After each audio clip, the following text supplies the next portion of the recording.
சாப்பாட்டில் உட்காந்துட்டு ஒரு நிமிஷம் நாம் வந்துட்டு பசிச்சு சாப்பிட்றோமா இல்லை பழக்கத்தினால சாப்பிட்றோமாங்கிறது ஒரு தடவை கிராஸ் செக் பண்ணி. பசிக்காமல் சாப்பிட்றோன்னா உடலில் நீங்கள் சாப்பிட்ட உணவானது செரிமானம் ஆகலை, அல்லது சார் நான் 2 வேளை சாப்பிடலாம் ஆனாலும் பசி எடுக்கலை அப்படின்னா, இல்லை 2 நாள் சாப்பிடல பசி எடுக்கலை அப்படின்னா, என்னுடைய உடலில் கழிவு அதிகமாக தேங்கி இருந்ததுனாலும் எனக்கு பசிக்காது. ஸோ பசிக்காமல் சாப்பிட்ற அத்தனையும் விஷம், உடல் ரத்தத்தில் சர்க்கரையை ஏற்றும், சிலவங்களுக்கு கேஸை உற்பத்தி பண்ணும், ஒரு சிலருக்கு சளியை உற்பத்தி பண்ணும். இல்லை சார் இந்த மாதிரி 3 வகையான அழுக்குகளை ரத்தத்திலிருந்து டைல்யூட் பண்ணி ஒரு குறிப்பிட்ட ஆர்கனுக்கு உடம்பு அனுப்பிக்கிட்டே இருக்கும். சரி, அதனால் சாப்பிட்றதுக்கு முன்னாடி ஒரு நிமிஷம் பசிச்சு சாப்பிட்றோமா அப்படிங்கிறத உணர்ந்து சாப்பிட ஆரம்பிச்சிங்கன்னா உடலுக்கு நோய் என்பதே வராது. சார் அன்ஃபார்ச்சுனேட் பசிக்கல ஆனால் சாப்பிட உட்காந்துட்டேன், 5 இட்லி சாப்பிட்றேன், நான் என்ன பண்ணிக்கலாம், 1.5 இட்லி சாப்பிட்டு 1 டம்ளர் சுடு தண்ணி குடிச்சிட்டு எந்திரிச்சு வேலைக்கு போயிடலாம்.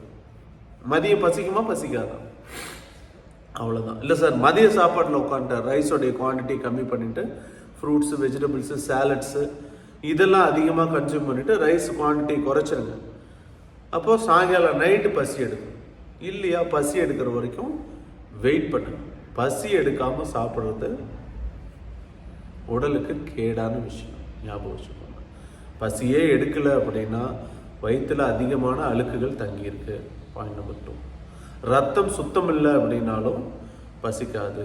உடற்பயிற்சி செய்யலை அப்படின்னா பசிக்காது.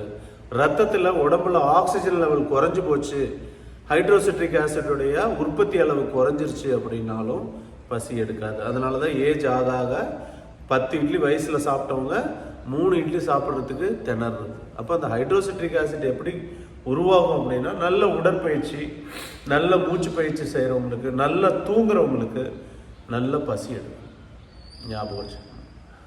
ஸோ பசி தண்ணி அப்போ அது வரைக்கும் என்ன பண்ணலாம் சார்னா, நீர் உணவு அதிகமாக எடுத்துக்கணும். நல்ல பசி எடுக்கணும் அப்படின்னா எடுக்கிற வரைக்கும் நீரை மட்டுமே உணவாக எடுத்துக்கணும், ஞாபகம் வச்சு.